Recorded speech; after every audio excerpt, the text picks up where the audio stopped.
प्रियंका गांधी वाड्रा एक बैग लेकर संसद पहुंचती हैं और जिस पर हंगामा शुरू हो जाता है। बीजेपी ने उस बैग पर जितने हमले बोले, उन्हीं हमलों से बीजेपी खुद ही फंसती चली गई।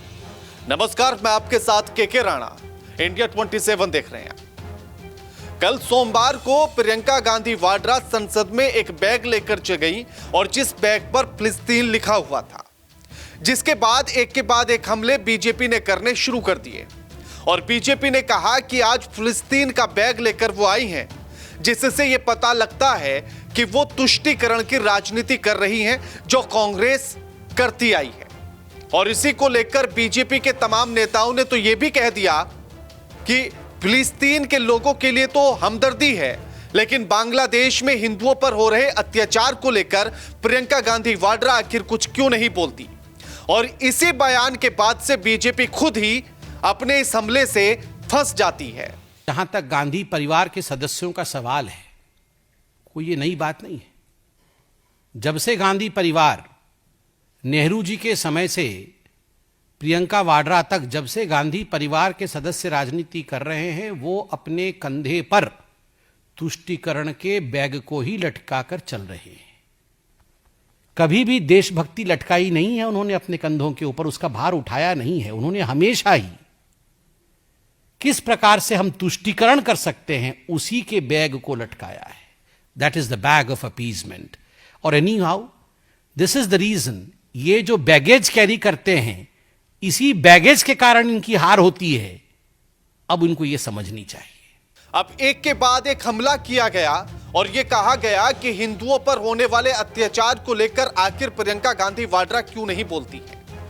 अब ऐसे में सबसे पहला सवाल तो यही उठ जाता है कि क्या प्रियंका गांधी वाड्रा इस देश की प्रधानमंत्री हैं या फिर विदेश मंत्री हैं, या फिर विदेश नीति बनाने में उनकी कोई अहम भूमिका है। और अगर इन तीनों में से कुछ भी नहीं है, तो फिर बांग्लादेश में हिंदुओं पर होने वाले अत्याचार को लेकर उनका आवाज उठाना या ना उठाना इतना अहमियत क्यों रखता है।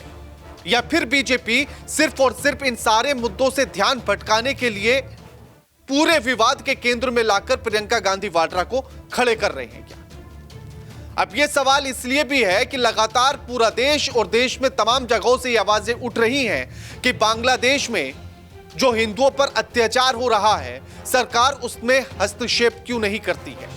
अब सरकार खुद सरकार में होते हुए, नरेंद्र मोदी प्रधानमंत्री होते हुए खुद उसमें कोई हस्तक्षेप नहीं करते, लेकिन बीजेपी के लोग यह सवाल प्रधानमंत्री, विदेश मंत्री से पूछने की बजाय सवाल प्रियंका गांधी से पूछते हैं कि आप इस अत्याचार के खिलाफ बोलते क्यों नहीं हैं। लेकिन इसका जवाब भी प्रियंका गांधी ने हाथों हाथ दे दिया है।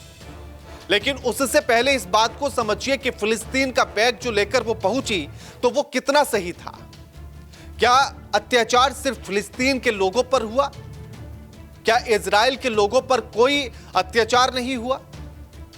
7 अक्टूबर 2023 को पहला हमला हमास की तरफ से, जो फिलिस्तीन की जमीन पर था, उस हमास की तरफ से इजराइल पर किया जाता है। एक के बाद एक 5000 के आसपास रॉकेट दागे जाते हैं, और जिसमें वो तस्वीरें पिछले साल आपने भी देखी होंगी, जब लोग एक कार्यक्रम में थे और वहां जब हमले हुए तो वो भागते हुए नजर आए, लोग रोते हुए नजर आए, तमाम तस्वीरों में लोगों की लाशें नजर आई। तो क्या इजराइल के लोग हताहत नहीं हुए थे? और उसी का बदला लेने के लिए इजराइल के प्रधानमंत्री नेतन्याहू ने एक के बाद एक हमले किए। यहां तक कि जिस तरह से उन्होंने हमले किए, उसी तरह से हमला फिर इजराइल ने भी किया। और उसी में गाजा पट्टी पर हमास को नेस्तनाबूद करने के साथ साथ उसमें वहां रहने वाले जो गाजा पट्टी 360 वर्ग किलोमीटर के आसपास का जो एरिया है, उस एरिया में फिलिस्तीन के लोग रहते हैं और इजराइल उस पर यह दावा करता है कि वो फिलिस्तीनी लोग इजराइल पर निर्भर हैं। 20 लाख के आसपास लोग वहां रहते हैं और जब वो हमले हुए तो वो भी उन हमलों की जद में आए और जिसके चलते हताहत हुए। कई बच्चे मरे, महिलाएं मरी, पुरुष मरे, यानी कि एक बड़ी संख्या में नरसंहार की तरह हुआ। लेकिन इसमें इस गलती को पहचानना भी जरूरी है कि आखिर गलती किसकी थी। अगर एक निर्दोष व्यक्ति भी मरता है तो वो गुनाह हो जाता है, लेकिन शुरुआत में गलती किसने की उसको हमें नहीं भूलना चाहिए। खैर, ये एक अलग बड़ा मुद्दा हो जाएगा कि अगर हम इजराइल और फिर हमास के इस युद्ध पर बात करेंगे तो। लेकिन अब दूसरी तरफ चलते हैं कि बांग्लादेश में जैसे ही तख्ता पलट हुआ और उसके बाद वहां हिंदुओं पर अत्याचार बढ़ने लगा, जैसे ही बीजेपी ने फिलिस्तीन के बैग को लेकर हमला शुरू किया, उसी के बाद प्रियंका गांधी मंगलवार को सदन में जब पहुंचती हैं तो वो बांग्लादेश लिखा हुआ एक बैग लेकर जाती हैं और जिस पर लिखा हुआ था कि हिंदू और ईसाइयों पर होने वाले अत्याचार के साथ खड़े हो। यानी कि जो समर्थन फिलिस्तीन को था उससे ज्यादा हिंदुओं पर अत्याचार होने को लेकर समर्थन प्रियंका गांधी के बैग ने कर दिया। साथ ही उन्होंने सदन में भी इस बात को बोला जो अनुराग ठाकुर कह रहे थे कि फिलिस्तीन का बैग तो लेकर आ गई, लेकिन बांग्लादेश में हिंदुओं के अत्याचार पर एक शब्द नहीं बोली। तो सदन में प्रियंका गांधी वाड्रा ने वो भी बोल दिया, सुनिए। बांग्लादेश में जो अल्पसंख्यकों के साथ, जो हिंदुओं और ईसाइयों के साथ अत्याचार हो रहा है, उसके खिलाफ इस सरकार को आवाज उठानी चाहिए। बांग्लादेश की सरकार के साथ बातचीत करनी चाहिए और पूरा समर्थन देना चाहिए जिनको पीड़ा हो रही है उनके। प्रियंका गांधी वाड्रा ने यह कह दिया कि सरकार इस तरफ भी ध्यान दे कि जो बांग्लादेश में अल्पसंख्यकों पर अत्याचार हो रहा है, हिंदू और ईसाइयों पर, उसमें हस्तक्षेप करना चाहिए। लेकिन महत्वपूर्ण सवाल यही है कि क्या हस्तक्षेप सरकार क्यों नहीं कर रही है और सरकार आखिर उस पर चुप्पी साधे हुए क्यों है। और बीजेपी के लोगों को जो सवाल अपनी सरकार से पूछना चाहिए, अपनी पार्टी की सरकार से पूछना चाहिए, उसको न पूछकर वो विपक्षी पार्टी की नेताओं पर यह उम्मीद लगाकर बैठे हैं कि आप इनके लिए आवाज क्यों नहीं उठा रहे हैं।